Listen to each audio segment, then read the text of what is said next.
What we're going to do in this video is just make sure we know what's going on when we are looking at listings of homes.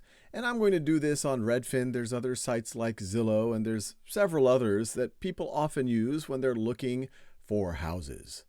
So there's a lot of things going on here, and sometimes they show everything on a map, they show it on a list, but let's make sure we understand some of the terminology here.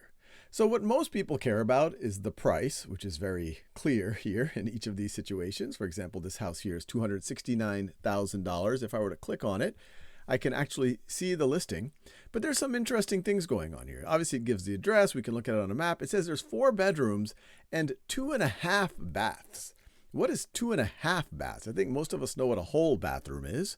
Well, a half bath is a bathroom that does not have a shower and a bathtub. You couldn't take a shower or a bath in a half bath. It's usually a toilet and a sink. It's oftentimes called a powder room. So this house has essentially 3 bathrooms, but only 2 of them have a place where you can take a shower or a bath. They'll also give you the square footage, which is the size of the house, not the size of the entire property. If you want that, you want to look up the actual lot size. Now let me go back to the search. In most cases, when you do a search, especially at a citywide level, you're going to see a lot of things. It's almost overwhelming to see all of the different types of things. And so you're going to want to filter it in some way, shape, or form. And you could filter it by price. Let's say that your budget is $300,000, but obviously you wouldn't mind spending a little bit less. Maybe you're skeptical of anything that's less than $175,000.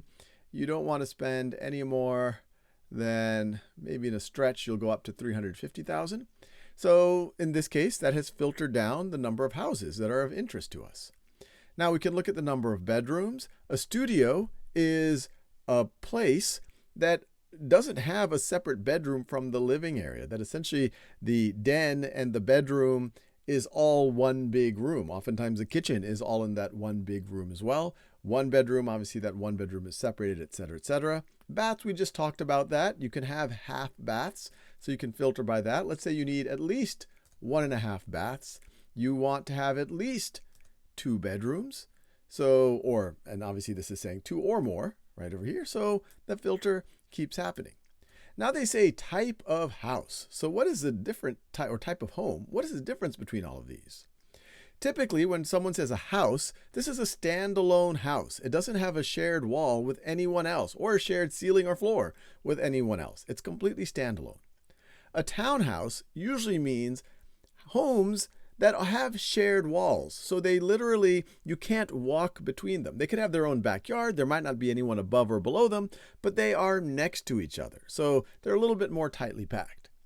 A condo, it usually refers to an apartment type structure where you can own each individual unit. And a condo or a townhouse, you're usually sharing in the expenses of the building as a whole. Land, well, that's just a piece of land that doesn't have something on it, or maybe it has a tear down on it, so they're only charging you or saying, hey, this is only worth the land.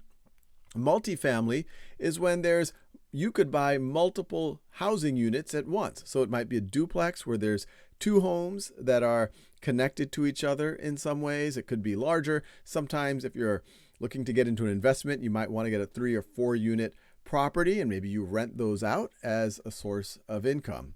And there's other types, mobile homes, and be careful with mobile homes because you can buy the mobile home, but usually you have to rent the land that it is sitting on, and that rent can oftentimes be pretty significant.